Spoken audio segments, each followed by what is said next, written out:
नमस्कार, मैं हूं नम्रता पराशर। आप देख रहे हैं बीवीएम न्यूज। चलिए रुक करते हैं खबरों की और खबरों की शुरुआत करने से पहले आपको बता दें कि स्वास्थ्य मंत्री ने एक घोषणा की है और बढ़ते कोरोना केसों को देखते हुए हरियाणा में एक हफ्ते का लॉकडाउन लगा दिया है। आपको बता दें कि इससे पहले सीएम खट्टर ने कोविड को लेकर मीटिंग ली थी और अधिकारियों से जाना था कि आखिरकार क्या कुछ तैयारियां की जा रही हैं, क्या कुछ काम किए जा रहे हैं। साथ ही सीएम ने कहा था कि सभी को टीम वर्क के साथ काम करना चाहिए और साथ ही ये भी अंदेशा जताया था कि लॉकडाउन लगाया जा सकता है और स्वास्थ्य मंत्री से इस पर रिपोर्ट मांगी थी, जिसके चलते अब फैसला लिया गया है कि सोमवार से हरियाणा में 7 दिन का लॉकडाउन रहेगा।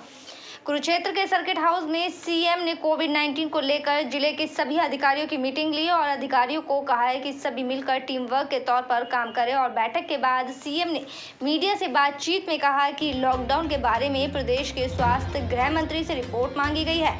सीएम ने कहा कि प्रदेश में कोविड चरम पर है, ऑक्सीजन का कोटा पर्याप्त है, लेकिन वितरण में कुछ कठिनाइयां हैं।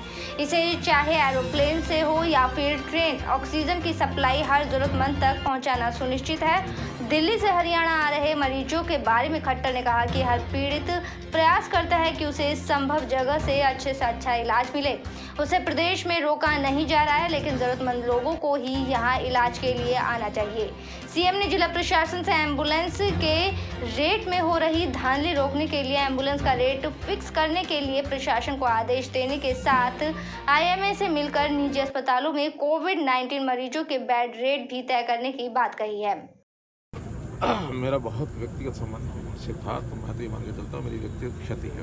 वो स्कूल में पढ़ता था हमारा रोहित, उस समय से, क्योंकि मैं तो कुरुक्षेत्र में यहाँ प्रचारक रहा हूँ, गीता स्कूल में, वहीं हम बातचीत करते थे, बैठकें करते थे, मिलना जुलना था। छोटा बालक ही था उस समय 90s में, तो मेरा बहुत एक सदमा मुझे पहुँचा। लेकिन अब प्रभु की इच्छा है, उसके सामने तो किसी के बस चलता नहीं है। परिवार के लोगों के पास भी मैं अभी होके आया हूँ। मैं प्रभु से प्रार्थना करता हूँ कि परिवार को इस असह्य क्षति को सहन करने की ताकत दें। सर प्रधानमंत्री जी सर पीछे ये जो कोविड का एक प्रकोप वो दिन पर दिन बढ़ रहा है। ये ठीक है कि पिछले 2 दिन से एक स्टेबल सी संख्या हुई है प्रदेश की, तो आशा तो मैं करता हूँ कि डाउनवर्ड ट्रेंड इसका होना चाहिए। फिर भी आज हम पीक पर इस लड़ाई को लड़ रहे हैं, तो इसमें कहीं कोई कमी ना रह जाए, इसके लिए मैं हर ज़िले में जा रहा हूँ और हर ज़िले में जाकर के अपने सब काम करने वाली जितनी टीम है, चाहे वो हेल्थ साइड की है, चाहे एडमिनिस्ट्रेटिव साइड की है, सबसे बात कर रहा हूँ। कोई कमी उनकी है उसको नोट करके उसको तुरंत ठीक कराते हैं। ऑक्सीजन हमारे पास पर्याप्त है, लेकिन उसकी जो सप्लाई है उसमें थोड़ा कठिनाई के, यानी जो इंफ्रास्ट्रक्चर उसमें बना हुआ है, लेकिन उसको लगातार हम पूरा कर रहे हैं। यहाँ से जो नॉर्थ ईस्ट से आती है हमारी सप्लाई, वहाँ बाई एयर टैंकर हम भेज रहे हैं, बाई ट्रेन वहाँ से मंगवा रहे हैं। लॉजिस्टिक पूरे प्रदेश में हर ज़िले में जो कोटा तय किया उनको प्रतिदिन वो पहुँच जाए। वहाँ से नीचे आगे डिस्ट्रीब्यूशन हमारे लोकल एडमिनिस्ट्रेशन के जिम्मे है। हर प्रयत्न करता है, जहाँ उसको जगह मिले वो जाता है और जहाँ उसको जगह मिलती है वो जाता है। हम उसको रोकते नहीं हैं, लेकिन हमारा कहना है कि जहाँ जिसको अपने प्रदेश में निकटतम स्थान पर स्थान। बढ़ता अगली खबर की ओर आपको बता दें कि कैबिनेट मंत्री ने वैक्सीनेशन केंद्र का शुभारंभ किया है। वैक्सीनेशन केंद्र पर युवाओं की भारी भीड़ देखने को मिली। मंत्री ने सभी से वैक्सीनेशन लगवाने की अपील की और कहा है कि वैक्सीन जरूर लगवाएं, वैक्सीन लगवाएं और देश को बचाएं और प्रदेश को इस महामारी से बचाएं। आपको बता दें कि हरियाणा के कैबिनेट मंत्री मूलचंद शर्मा ने सेक्टर 3 जच्चा बच्चा स्वास्थ्य केंद्र में 18 वर्ष से ऊपर के युवाओं को कोरोना वैक्सीन लगाए जाने के अभियान की शुरुआत की है। इस अवसर पर युवाओं में वैक्सीनेशन को लेकर भारी उत्साह देखने को मिला और जागरूकता देखी गई। इस मौके पर कैबिनेट मंत्री व डॉक्टर की मौजूदगी में पहली डोज दी गई। इस मौके पर कैंप के शुभारंभ पर कैबिनेट मंत्री मूलचंद शर्मा ने कहा कि 18 वर्ष से ऊपर की आयु के सभी लोग बढ़ चढ़कर वैक्सीनेशन लगवाएं ताकि वे सुरक्षित रह सके और देश और प्रदेश को भी सुरक्षित रह सके। मंत्री ने कहा कि देश प्रदेश की सरकारें लगातार प्रयास कर रही हैं कि बीमार व्यक्तियों को, जरूरतमंदों को ऑक्सीजन और दवाएं देने के लिए आपूर्ति बढ़ाई जा रही है। उन्होंने ये भी स्पष्ट किया कि कालाबाजारी करने वाले व्यक्तियों को बख्शा नहीं जाएगा। कैबिनेट मंत्री शर्मा ने लोगों से अपील की है कि जान है तो जहान है, इसलिए सभी को वैक्सीन लगवानी चाहिए और सरकार के नियमों का पालन करना चाहिए। इस मौके पर वैक्सीन कैंप के इंचार्ज डॉक्टर शिव प्रसाद दुबे ने बताया कि 18 साल से ऊपर के लोगों को वैक्सीनेशन दी जा रही है। उन्होंने कहा कि अब मिले निर्देशों के अनुसार बिना रजिस्ट्रेशन के वैक्सीनेशन नहीं हो पाएगा, इसलिए सभी पहले अपना रजिस्ट्रेशन करवा कर ही यहाँ पर आए। वैक्सीनेशन करवाने आई नौजवान पीढ़ी में भारी उत्साह देखने को मिला और उन्होंने कहा कि रजिस्ट्रेशन करवा कर ही वो यहाँ आए हैं और डरने की कोई बात नहीं है। सभी सरकार द्वारा उपलब्ध कराई जा रही सुविधाओं का लाभ उठाएं। मंत्री जी, आज 18 साल से ऊपर के युवाओं को डोज लगी है, क्या कहेंगे आज इस मौके पर? केंद्र की तरफ से जो 18 साल के युवाओं का जो टीका वैक्सीन की शुरुआत की है और मेरा आपके चैनल के माध्यम से सभी लोग वैक्सीन लेने को हैं और 18 साल से ऊपर के सारे जो अभियान है पूरे प्रदेश में है, तो अपना जीवन जान है तो जहान है। इस मुहिम के तहत सभी लोगों को इसमें अभियान में भाग लें और ज़्यादा जी, रजिस्ट्रेशन की परेशानी बता रहे थे, रजिस्ट्रेशन नहीं हो पा रहा युवाओं का, इस तरीके की समस्या आ रही थी इसमें। रजिस्ट्रेशन जो पहले हुए हैं रजिस्ट्रेशन करे हैं और मेरे फिलहाल से काफ़ी रजिस्ट्रेशन हुए और ये भी है कि जो रजिस्ट्रेशन होगा उनका भी इंजेक्शन होगा, तो शुरुआत रजिस्ट्रेशन से है कि कितने लोगों को पहले चलना चाहिए। सर, मंत्री जी, एक समस्या अभी भी प्रदेश जूझ रहा है, एक समस्या है बेड नहीं है अस्पतालों में, ऑक्सीजन की कमी है, इसको कैसे देखते हैं आप? पूरे प्रदेश और देश में जहाँ जिस तरह की ऑक्सीजन की सबसे बड़ी जो डिमांड है, केंद्रीय देश के प्रधानमंत्री नरेंद्र मोदी जी ने और प्रदेश के मुख्यमंत्री नरेंद्र मोदी जी ने जो भी ऑक्सीजन की प्रयास है पूरा करेंगे। आने वाले समय ऑक्सीजन की कमी रहेगी और जो ब्लैक जो काला बाजारी है के नाम से करते हैं ऐसे लोगों के नाम कार्रवाई कर रहे हैं। बीमारी ने चारों तरफ हाहाकार मचाया हुआ है। इसके चलते स्वास्थ्य विभाग की सेवाएं भी कम पड़ती सी नजर आ रही हैं। लोगों ने इसके चलते मदद के हाथ आगे बढ़ाए हैं। ऐसा ही कुछ एक नज़ारा देखने को मिला जहां कुछ लोगों ने अपनी कार को ही एम्बुलेंस बना दिया और उसके जरिए लोगों की मदद कर रहे हैं। आपको बता दें कि जहां एक तरफ पूरे देश में कोरोना महामारी ने हाहाकार मचाया हुआ है, तो वहीं लगातार बढ़ते मामलों के बाद स्वास्थ्य विभाग की तरफ से मिलने वाली सेवाएं भी कम पड़ती दिखाई दे रही हैं। इसी के चलते ज्यादातर कोरोना से ग्रस्त मरीजों को समय पर इलाज नहीं मिल पा रहा और वो अपनी जिंदगी की जंग हार जाते हैं। इन्हीं सब समस्याओं को देखते हुए पार्क फ्लोर 2 में रहने वाले कुछ लोगों ने मानवता की मिसाल पेश करते हुए अपनी कार को ही एम्बुलेंस के रूप में बनाकर लोगों की सेवा में लगा दिया है। अब जो भी हो, कोरोना वायरस से ग्रस्त जो लोग होते हैं उनको वो समय पर ऑक्सीजन मिल सके और उपचार के लिए वो अस्पताल में ले जाते हैं और इसका इंतजाम उन्होंने खुद ही किया है। जहां एक तरफ लगातार बढ़ते कोरोना महामारी के मामलों में हर चीज के मुंह मांगे दाम हो चुके हैं, तो फिर वो चाहे खाद्य सामग्री हो या फिर मरीजों के इलाज के लिए ले जाने वाली एम्बुलेंस हो, और जिनमें मुंह मांगे दाम मांगे जा रहे हैं।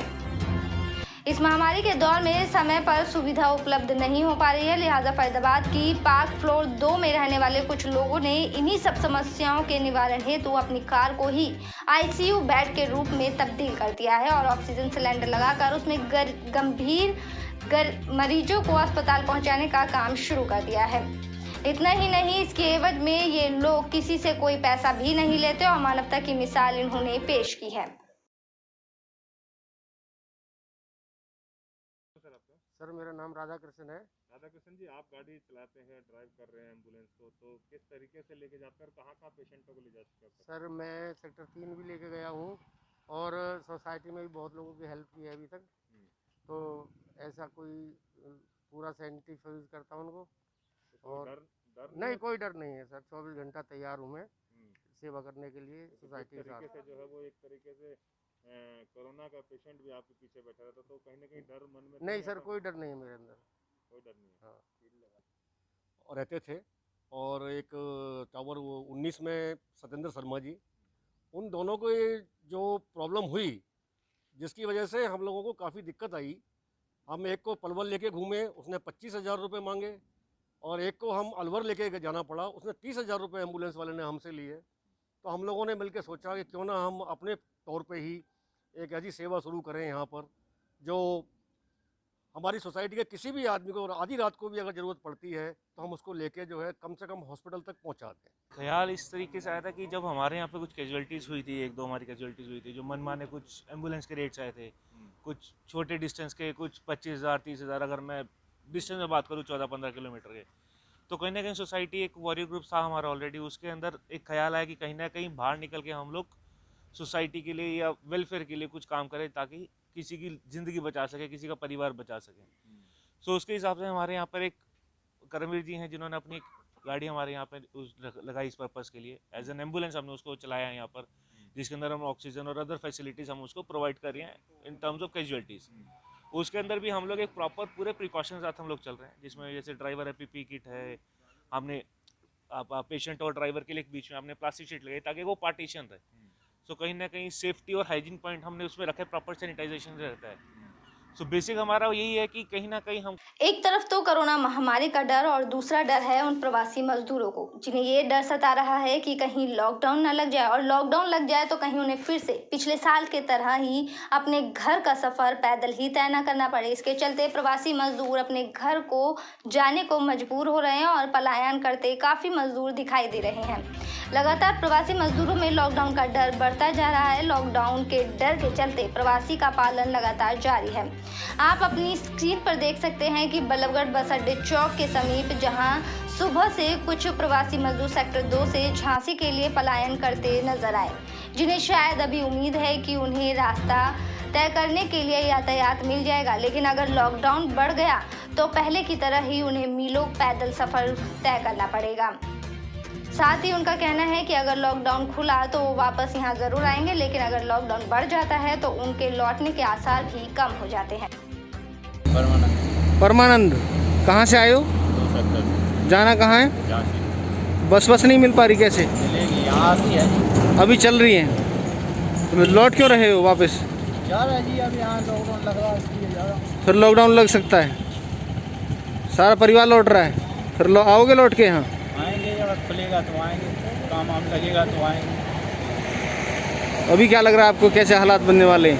ये है कि कोई भरोसा नहीं, बढ़ भी सकता है। चलिए रुक करते हैं अगली खबर की और आपको बता दें कि जहां ऑक्सीजन की किल्लत से चारों तरफ मारामारी की देखने को मिल रही है, तो वहीं अब शायद ऐसा नहीं होगा, क्योंकि उड़ीसा से फरीदाबाद ऑक्सीजन एक्सप्रेस आई है। जी हां, आपने सही सुना, उड़ीसा से फरीदाबाद में ऑक्सीजन एक्सप्रेस आई है, जिसमें करीब 107 टन ऑक्सीजन प्रदेश में आई है और ऑक्सीजन डिस्ट्रीब्यूशन जल्द ही तय कर दिया जाएगा, जिसके बाद शायद ऑक्सीजन की किल्लत नहीं रहेगी। जहां एक और पूरा देश ऑक्सीजन की कमी से जूझ रहा है, तो वहीं हरियाणा के लिए एक अच्छी खबर है। उड़ीसा से करीब 107 टन ऑक्सीजन लेकर ऑक्सीजन एक्सप्रेस फरीदाबाद पहुंची है। हालांकि इसका डिस्ट्रीब्यूशन कैसे हुआ ये सरकार तय करेगी। स्क्रीन पर दिखाई दे रही है कोई ट्रेन मामूली ट्रेन नहीं, बल्कि इसे लाइफलाइन भी कहें तो शायद गलत नहीं होगा। दरअसल ये मालगाड़ी उड़ीसा से हरियाणा के लिए ऑक्सीजन लेकर फरीदाबाद पहुंची है। हालांकि इससे कुछ देर पहले भी एक ट्रेन उड़ीसा से यहाँ आई थी और उस पर भी ऑक्सीजन हरियाणा के लिए सप्लाई की गई है। दोनों ट्रेनों में 107.21 टन ऑक्सीजन सप्लाई की गई है। पहली ट्रेन उड़ीसा के अंगुल से और दूसरी ट्रेन राउरकेला से आई है। रेलवे अधिकारी ने बताया कि हरियाणा सरकार ने उनसे ऑक्सीजन के ट्रांसपोर्ट के लिए संपर्क किया था, जिसके तहत ये ऑक्सीजन उड़ीसा से मंगवाई गई है। उन्होंने बताया कि भविष्य में भी हरियाणा सरकार की ओर से ऑक्सीजन मांगने की योजना है, जिसे नियमित रूप से रेलवे द्वारा पूरा किया जाएगा। कितनी ऑक्सीजन इसके अंदर? तो बेसिकली 2 रेक आए हैं, 3 टैंकर जो हैं राउरकेला से आए हैं और 2 टैंकर जो हैं अंगुल से आए हैं। जो राउरकेला वाले 3 टैंकर हैं उसमें 60.11 टन ऑक्सीजन हमने ट्रांसपोर्ट की है और जो अंगुल से आए हैं उसमें हमने 47.11 टन ऑक्सीजन ट्रांसपोर्ट की है। मैम जी, ये ऑक्सीजन आई है, ये कहाँ पे भी आई है और कहाँ पर डिस्ट्रीब्यूट होगी, किस तरीके से इसका डिस्ट्रीब्यूशन होगा? ये जो हरियाणा गवर्नमेंट ने अपनी तरफ से हमसे कोऑर्डिनेट किया है, रेलवे से कोऑर्डिनेट किया है, तो ये हरियाणा गवर्नमेंट के अंडर है। ये मतलब हम रेलवे से लेके आए हैं, ये उनके डिस्पोजल पे है कि वो ये इनके थ्रू किन डिस्ट्रिक्ट्स को एक्सेस कराते हैं। यहाँ से ट्रेन को कहाँ रवाना किया जाएगा? ये इसका हरियाणा गवर्नमेंट यहाँ से कहाँ भेजा जाएगा? मैं यही बोल रही हूँ कि इसका डिसीजन हरियाणा गवर्नमेंट लेगी कि रेलवे से वो कहाँ पे ट्रांसपोर्ट कराती है। जितनी जो अब डिमांड चल रही है ऑक्सीजन की, उस डिमांड के हिसाब से देखा जाए तो ये नाकाफ़ी है। तो किस तरीके से देखती है कि अगर ज़्यादा जो ट्रेन भेजी गई थी उसमें ज़्यादा अपने ये बोगी जोड़ के और भी ज़्यादा मंगाई जा सकती थी, लेकिन कम आई है, क्या करना? Again, it is a state government thing. I will not comment on it.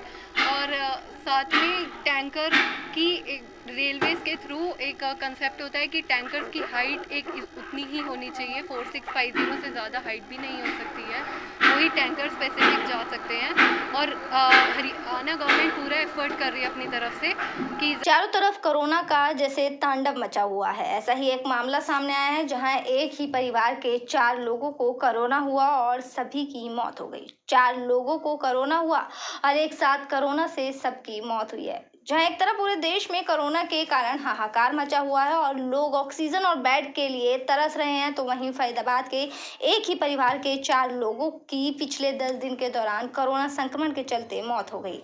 दिखाई दे रही है तस्वीरें फरीदाबाद शहर के एनआईटी स्थित इंटीरियर कॉलोनी का है, जहां पर दिल दहला देने वाली एक घटना सामने आई है, जिसमें कोरोना के चलते 10 दिन के अंदर एक ही परिवार के 4 लोगों की मौत हो गई। फरीदाबाद शहर की फ्रंटियर कॉलोनी में रहने वाला ये परिवार, जिसमें मरने वाली पति पत्नी और 2 बेटे हैं, इन चारों की मौत 10 दिन के अंदर हुई है। वहीं कॉलोनी वालों का एक निजी अस्पताल पर लापरवाही बरतने का भी आरोप है। उनका कहना है कि अस्पताल प्रबंधन ने 5 लाख का बिल बनाया, 2.5 लाख रुपए कॉलोनी के लोगों ने जमा भी करा दिए। इसके बावजूद अस्पताल के द्वारा उनको प्रताड़ित किया गया। लोगों का कहना है कि लोगों ने आरोप लगाया कि प्रशासन और अस्पताल की लापरवाही के चलते ऑक्सीजन समय पर न मिलने से इनके पुत्र रोहित की मौत हुई। पड़ोसियों के मुताबिक परिवार में पति पत्नी और 2 बेटे ही थे। परिवार के जो मुखिया थे महिपाल जी, वो अपना कोरोना टेस्ट कराने भीगे गए तो उनको कुछ भी ज़्यादा खराब थी, पर जब वो वहाँ जाते हैं इतनी भीड़ थी और किसी अस्पताल में उनको एडमिट भी नहीं किया, बिना टेस्ट कराए वो वापस आते हैं तो उसी दिन रात को उनकी डेथ हो जाती है। उनका दूसरा बेटा जो छोटा बेटा वो सीरियस था, उसको हॉस्पिटल में सिद्धिविनायक हॉस्पिटल में एडमिट करा दिया जाता है 21 तारीख को सुबह। 24 तारीख को सर महिपाल जी की वाइफ भारती जी की भी डेथ हो जाती है और 28 तारीख को उनके बड़े बेटे विपुल की भी डीएम हॉस्पिटल में डेथ हो जाती है। और सर कल तरुण की भी, जिसको रोहित नाम दिया उसकी भी कल डेथ हो गई। मतलब एक ही परिवार में 4 लोगों की डेथ हो गई, वो भी कोरोना के कारण। हाँ जी। और किस तरह की समस्याओं का सामना किया आपने? सर तरुण की मौत के जिम्मेवार तो हॉस्पिटल वाले हैं, क्योंकि तरुण को ये बता दिया गया था परसों कि आपकी ऑक्सीजन सिलेंडर खत्म है, हमारे पास नहीं, आप यहाँ से डिस्चार्ज लीजिए। एक सिलेंडर मैं लेके गया, एक भाई साहब हैं ये सौकी जी वहाँ पे थे, एक इन्होंने बताया, एक और सिलेंडर का अरेंजमेंट करा हमने रात को, लेकिन नेक्स्ट डे फिर फ़ोन आया सुबह मेरे पास कि ऑक्सीजन नहीं है। जो सौकी जी वहाँ पे थे, वहाँ पे 24 सेक्टर में सिलेंडर के लिए बैठे रहे, लेकिन सिलेंडर नहीं मिला। मैं भी फरीदाबाद में घूमा, लेकिन सिलेंडर कहीं नहीं मिला मेरे को। सर जब फिर बाद में पता चला कि सिलेंडर वहाँ पे था, उसके और भी वहाँ पेशेंट थे एडमिट थे जिनको ऑक्सीजन दी जा रही थी, पर इसको सिर्फ पैसे की वजह से रोक दिया गया। सर एक पेशेंट को ये बताना कि तेरा सिलेंडर खत्म है, ऑक्सीजन नहीं है, ये तो तुम उसको मार रहे हो सीधा। वो तो वैसे डरा हुआ है तुम्हारी इस बात से कि मेरा सिलेंडर खत्म होने वाला है। सर वो तो डर से ही मर गया। 11:30 बजे सर उसका मेरा फ़ोन आया, मेरे को रिकॉर्डिंग भी है, भैया मुझे बचा लो, मेरा सिलेंडर खत्म होने वाला है। मैंने उसको कहा भी है सर कि तुझे हॉस्पिटल ऐसे बोल क्यों रहा है कि तेरा सिलेंडर खत्म होने वाला है, तेरा सिलेंडर खत्म नहीं है, मैं आ रहा हूँ, मैं बाहर ही खड़ा हूँ। सर 12:30 बजे उसकी डेथ हो गई, वो डर से मर गया। सर इसका जिम्मेवार हॉस्पिटल है और ये प्रशासन है, ये गलत सिस्टम है जो कभी भी हॉस्पिटल वालों के खिलाफ कोई कार्रवाई नहीं करता। सर ये अंडरवर्ल्ड के माफिया की तरह काम करते हैं, ये अंडरवर्ल्ड। खबरों में बात करेंगे अब पलवल की। पलवल के नागरिक अस्पताल का पलवल के विधायक दीपक मंगला ने औचक निरीक्षण किया। उन्होंने अस्पताल परिसर का निरीक्षण कर व्यवस्थाओं का जायजा लिया। इस दौरान अस्पताल के आइसोलेशन वार्ड में भर्ती कोरोना मरीज के तीमारदारों ने विधायक को अस्पताल में फैली अव्यवस्थाओं व डॉक्टर की कमी के बारे में भी अवगत कराया। विधायक दीपक मंगला ने कहा कि देश भर में कोरोना की दूसरी लहर चल रही है, जो कि बेहद ही घातक साबित हो रही है। ऐसे में अस्पताल में भर्ती मरीजों को किसी तरह की कोई परेशानी ना हो, उसके लिए उन्होंने अस्पताल परिसर का निरीक्षण कर व्यवस्थाओं का जायजा लिया। इस दौरान मरीजों के तीमारदारों ने उन्हें बताया कि अस्पताल में साफ सफाई नहीं है, जिसको लेकर उन्होंने नगर परिषद के अधिकारियों को भी दिशा निर्देश दिए हैं और मरीजों व उनके तीमारदारों को किसी भी तरह की कोई परेशानी ना हो, इसके लिए समाज सेवी संगठन RSS के कार्यकर्ता व स्वयं भी तत्पर हैं। उन्होंने कहा कि अस्पताल में भर्ती मरीजों व उनके तीमारदारों को किसी भी तरह की कोई परेशानी नहीं होनी चाहिए। साथ ही कहा कि उनके सामने अस्पताल में डॉक्टर की कमी को लेकर भी बात सामने आई है, जिसको लेकर उन्होंने स्वयं हरियाणा के स्वास्थ्य मंत्री अनिल विज से बात की है और जल्द ही इस कमी को भी पूरा कर दिया जाए। वहीं इस दौरान कुछ मरीजों के तीमारदारों ने विधायक को कोरोना काल में निजी अस्पतालों में चल रही लूट के बारे में भी अवगत कराया, जिस पर विधायक ने कहा है कि अगर कोई भी निजी अस्पताल अस्पताल संचालक कोरोना काल का फायदा उठाकर लोगों को नाजायज तरीके से परेशान करेगा तो ऐसे अस्पताल संचालकों के खिलाफ ठोस कार्यवाही अमल में लाई जाएगी। उन्हें किसी भी कीमत पर बख्शा नहीं जाएगा। मंगला ने कहा कि देश भर में कोरोना महामारी अपना विकराल रूप ले चुकी है, ऐसे में हम सभी को सावधान और सतर्क रहने की जरूरत है। यहाँ आना हुआ है मेरा, बाकी तो यहाँ जो भी थोड़ी बहुत दिक्कतें हैं वो दूर हों, बाकी तो सारे हमारे डॉक्टर, सारे नर्स, सारी टीम मुस्तैदी से यहाँ लगी हुई है। जो थोड़ी सफाई का एक इशू था तो नगर परिषद के कर्मचारियों से कह करके ताकि वो रहे, उनमें कहीं दिक्कत ना हो। हमारे स्वयंसेवक भी, आरएसएस के स्वयंसेवक भी यहाँ जुटे हैं, सामाजिक संस्थाएं भी जुटी हैं, ताकि किसी भी कोरोना पेशेंट को, उनके परिवार वालों को जो छोटी मोटी दिक्कतें हों उनको दूर करने में लगे। लोगों की आम शिकायत आ रही है कि प्राइवेट हॉस्पिटल में बड़ी लूट मचा रखी है। अभी मैंने भी सीएमओ साहब से कहा कि ऐसे पे सख्त इन पर शिकंजा कसे जो इस तरह की लूट मचा रहे हैं, उनको किसी भी कीमत पर ना बख्शा जाए। लोगों को यहाँ पे जो जिस तरह कह रहे हैं कि मरीजों को सिलेंडर ऑक्सीजन की में दिक्कत आ रही है, इस तरह के कोई मुझे लग रहा है कि ऐसी नहीं। आज मेरी मरीजों से भी कईयों से बात हुई है, जो जहाँ थोड़ी दिक्कत है उसको दूर करवाएंगे, वो कहीं कोई परेशानी दिक्कत नहीं रहेगी। और जहाँ जो कुछ प्राइवेट लोगों के लिए ऑक्सीजन की दिक्कत आ रही है, हमारा प्रयास है कि वो दिक्कत भी जल्द से जल्द खत्म हो। अभी इस समय प्रायोरिटी इस बात को है कि जो भी हमारे कोविड सेंटर हैं उनमें ऑक्सीजन रहे। जहाँ जो दिक्कत है, आज ऑक्सीजन का कोटा भी बढ़ा है 1 टन का। एक यहाँ फिजिशियन डॉक्टर की कमी थी, उसके पलवल के पूर्व मंत्री व कांग्रेस के वरिष्ठ नेता करण सिंह दलाल ने कहा है कि महामारी ने विकराल रूप लिया हुआ है और देश में महामारी का समय चल रहा है। यहाँ अस्पतालों में दवाइयाँ, ऑक्सीजन और बिस्तरों की भारी कमी है, जिसको लेकर बीजेपी सरकार और प्रशासन कुंभकर्णीय नींद में सोए हुए हैं। स्वास्थ्य विभाग और प्रशासन से जुड़े लोग फोन उठाने तक को तैयार नहीं है। ऐसी आपातकालीन स्थिति में बीजेपी विधायक और उनके नेता घरों में छुपे हुए बैठे हैं। करण सिंह दलाल ने कहा कि पलवल जिले की स्वास्थ्य व्यवस्था पूरी तरह से ध्वस्त हो चुकी है। कोरोना महामारी में लगातार मौतें हो रही है, लेकिन इसके बावजूद सरकार और प्रशासन सभी कुछ ठीक करने का दावा कर रहे हैं। सब कुछ एक बात ठीक करने की कह रहे हैं और पलवल वासियों की कोई सुनने तक को तैयार नहीं। मरीज ऑक्सीजन के लिए तड़प रहे हैं, अस्पताल में मरीजों के लिए बेड नहीं है, दवाइयाँ लोगों को उपलब्ध नहीं हो पा रही, लोगों को किसी भी अस्पताल में बेड नहीं मिल पा रहा और बिना इलाज के लोग मर रहे हैं। कोरोना महामारी गांव तक पैर पसार चुकी है, हालात बेहद ही भयावह होते जा रहे हैं, लोग बिना इलाज के मर रहे हैं और प्रशासन और सरकार आराम से बैठे चैन की बंसी बजा रहे हैं। बहुत ही ज़्यादा मन के अंदर अफसोस है और बहुत गुस्सा भी है कि जिन 2 जिलों ने हरियाणा की सरकार बनाई, आज सबसे ज़्यादा बदहाली उन्हीं दोनों जिलों के लोगों की हो रही है। सरकारी अस्पतालों में लोगों को बेड नहीं दिए जाते हैं, ऑक्सीजन किसको देना है नहीं देना है, जिला प्रशासन राजनीतिक हस्तक्षेप के बाद ऑक्सीजन देने का फैसला करता है। आज लोगों की लाइनें लगी हुई हैं, उनको खाली सिलेंडर होने के बावजूद भी ऑक्सीजन नहीं भरने दी जा रही है। तो ये सरकार जानबूझ करके लोगों के जीवन के साथ खिलवाड़ कर रही है। अस्पतालों को सिलेंडर ज़रूर दें, लेकिन जो निजी घर पर अपने मरीजों को देखभाल करने में लगे हुए हैं उनको सिलेंडर क्यों नहीं दिया जा रहा है? और जो प्राइवेट क्लिनिक यहाँ पलवल में इतने बने हुए हैं, इनको क्यों नहीं कोविड अस्पताल बना करके और इनसे जितने भी मरीज़ हमारे इलाकों के आते हैं उनको वहाँ दाखिल करवाएं। जिला प्रशासन ने अभी तक जो ज़रूरी दवाइयाँ हैं उनके बारे में कोई जानकारी ये नहीं दी है कि उनके पास रेमडेसिविर जो जान बचाने वाली दवाई है वो कितनी है और अब तक जो बांटी गई किस किस को बांटी गई। जो गरीब आदमी वहाँ जाता है, जो ज़रूरतमंद आदमी वहाँ जाता है, उसको रेमडेसिविर इंजेक्शन वैक्सीन। चलिए खबरों में बात करेंगे अब सोहना की। हत्या के प्रयास, लूट फिरौती जैसे संगीन अपराधों में वांछित हरियाणा के मोस्ट वांटेड बदमाश सूबे गुज्जर को गुरुग्राम की एसटीएफ ने दिल्ली एयरपोर्ट से गिरफ्तार कर लिया है। एसटीएफ के हत्थे चढ़े सूबे गुज्जर पर 7.5 लाख रुपए का इनाम घोषित किया हुआ था। गुरुग्राम का रहने वाला सूबे गुज्जर साल 2018 में पैरोल पर आने के बाद से फरार चल रहा था। एसटीएफ चीफ सतीश बालन ने की माने तो सूबे गुज्जर पर हत्या के 11 मामले दर्ज हैं। इसके अलावा हत्या के प्रयास के 12 मामले दर्ज हैं। लूट और फिरौती के भी कई मामले दर्ज हैं। अब पुलिस लगातार इनकी तलाश कर रही थी। एसटीएफ उसकी तलाश में कई स्थानों पर दबिश दे चुकी थी, लेकिन वो पुलिस गिरफ्त से बाहर चल रहा था। एसटीएफ को सूचना मिली कि सूबे गुज्जर दिल्ली एयरपोर्ट पर पहुंच चुका है और वो देश छोड़ने की फिराक में है। इस पर एसटीएफ की टीम दिल्ली एयरपोर्ट पहुंची और टर्मिनल 3 से उसे गिरफ्तार कर लिया।